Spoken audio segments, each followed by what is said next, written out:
Hi friends நம்ம இன்னைக்கு என்ன பார்க்க போறோம்னா ட்ரெண்டிங்ல இருக்க பூண்டு குழம்பு நம்ம ஸ்டைல்ல எப்படி வைக்கிறதுன்னு பார்க்கலாம் வாங்க. ஃபர்ஸ்ட் நல்லெண்ணெய் ஊத்தி கொஞ்சம் பூண்டை வறுத்து எடுத்துக்கலாம்.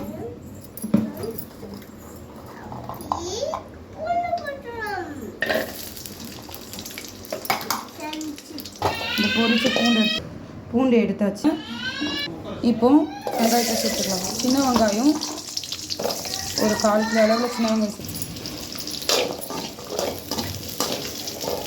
இது கூட பெரிய வெங்காயம் நல்லா அரிஞ்சு போட்டிருக்கேன். ஒரு 2 பெரிய வெங்காயம் அரிஞ்சுக்கோங்க. ஏன்னா நம்ம குழம்பு நல்லா வரணும்னா சின்ன வெங்காயம் வந்து டேஸ்ட்டு காரத்துக்கு, பெரிய வெங்காயம் போட்டால் நல்லா குழம்பு வரும். ஒரு 2 பெரிய வெங்காயமாக எடுத்து போட்டுக்கோங்க. அதுவே நம்ம 1/4 கிலோ பக்கம் வரும். சின்ன வெங்காயம் ஒரு 1/4 கிலோ. இந்த பக்கத்தில் பார்த்திங்கன்னா ஒரு 5 தக்காளி, தாளிப்புக்கு மட்டும் கொஞ்சோண்டு சின்ன வெங்காயம் வச்சுருக்கேன். அப்புறம் வந்து பூண்டு கொஞ்சம் வச்சுருக்கேன். அதில் போட்டுட்டு ஃபுல் வீடியோவாக வருது பாருங்கள். கொஞ்சமாக வந்து உப்பு சேர்த்துக்கலாம். தக்காளி சேர்த்துக்கலாம். இதெல்லாம் நல்லா வதங்கிடும். இப்போ பார்த்திங்கன்னா தக்காளி நல்லா வதங்கிடுச்சு. இப்போ தான் நம்ம போட வேண்டிய மசாலா ஐட்டம்ஸ்லாம் பார்க்க போகிறோம். ஃபஸ்ட்டு மஞ்சள்தூள் கொஞ்சம் போட்டுக்கலாம். இப்போ ஸ்லோ பண்ணுறேன். இப்போது நம்ம சேல் பண்ணுற வீட்டு மிளகாய்த்தூள், இந்த மிளகாய்த்தூளை வச்சு நம்ம என்னெல்லாம் பண்ணலான்னு பார்த்திங்கன்னா வெஜ் நான்வெஜ் 2 ரெசிபிக்கு யூஸ் பண்ணலாம். ஃபஸ்ட்டு நம்ம இதை பண்ணிகிட்டே பேசுவோம். நான் ஒரு 2 ஸ்பூன் போட்டுக்கிறேன். 2லேருந்து 2.5 ஸ்பூன். என்ன குட்டி ஸ்பூன்னால் டீஸ்பூன் கணக்குக்கு போட்டுக்கிறேன்.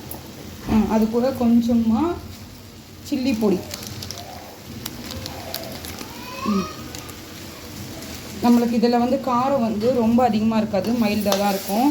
நல்லா போட்டு பெரட்டணும். பெரட்டிட்டு இது கூட வந்து நம்ம ரெடி பண்ணி வச்ச பூண்டு, கொஞ்சமாக புளி ஊற வச்சுக்கலாம். ஒரு 5 நிமிஷத்துலேயே நம்ம நாட்டு புளினால் கரைச்சிடலாம். உடனே ஊற வச்சா இன்னும் நிறைய வரும். ஓகே, இப்போ வந்து இதை ஆற விட்டு அரைக்கணும். அரைச்சிட்டு பார்க்கலாம். எண்ணெய் ஊற்றிக்கலாம். நல்லெண்ணெய் தான் சேர்க்கணும். நம்ம நல்லெண்ணெய் வந்து 2 டைமாக சேர்க்க போகிறோம். ஃபஸ்ட்டு கொஞ்சம் ஊற்றிக்கலாம். அப்புறம் வந்து கடுகு போட்டுக்கலாம். நல்லா எண்ணெய் வந்து கடாய் சூட எண்ணெய் காஞ்சிச்சு. கடுகு கொஞ்சம். இந்த குழம்புக்கு மெயினே வந்து வெந்தயம் தான். வெந்தயம் போட்டால் தான் நல்லாயிருக்கும். 2மே பொரிஞ்ச உடனே நம்ம பூண்டு போட போகிறோம். இப்போது சின்ன பூண்டு 100 கிராம் போட்டுக்கலாம். இப்போ இந்த பூண்டு வேகிற டைம்லேயே நம்ம கருவேப்பிலை சேர்த்துக்கிட்டு சின்ன வெங்காயமும் உடனே போட்டுருக்கோம்.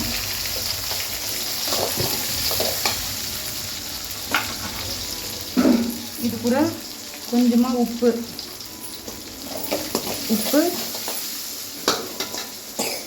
பெருங்காயம்.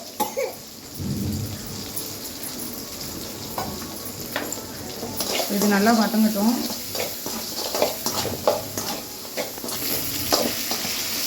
ஒரே ஒரு தக்காளி தான் போட்டிருக்கேன். ரொம்ப போட்டோம்னா புளிப்பாயிடும். அதனால்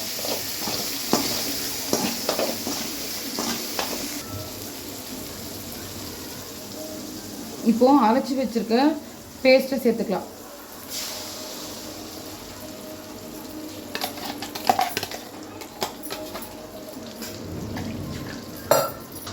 லைட்டாக இது கொதிச்ச உடனே நம்ம புளி தண்ணி ஊற்ற போகிறோம்.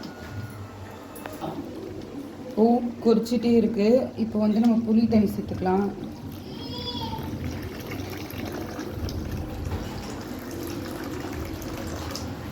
கரைச்சி வச்ச புளி தண்ணியை சேர்த்துக்குவோம். இப்போது இந்த டைமில் கொஞ்சமாக எண்ணெய் ஊற்றிக்கணும். நம்மளுக்கு எவ்வளோ தேவையோ ஊற்றிக்கலாம் நல்லெண்ணெய். ஓகேவா? இப்போ வந்து தட்டை போட்டு மூடிட்டு கொதிக்கிட்டோம். இப்போது குழம்பு நல்லா கொதிச்சிச்சு. இந்த மாதிரி பூண்டு குழம்பு நீங்களும் செஞ்சு சாப்பிடுங்க. ரொம்ப நல்லாயிருக்கும். இது வந்து நம்ம 2 நாள் 3 நாள் வெளியே வச்சுருக்கலாம். ஃப்ரிட்ஜ் இருந்தால் 1 மாதம் கூட வச்சுக்கலாம். ஏன்னா ஃபுல் அண்ட் ஃபுல் நம்ம நல்லெண்ணெய் தான் ஊற்றிருக்கோம். இப்போ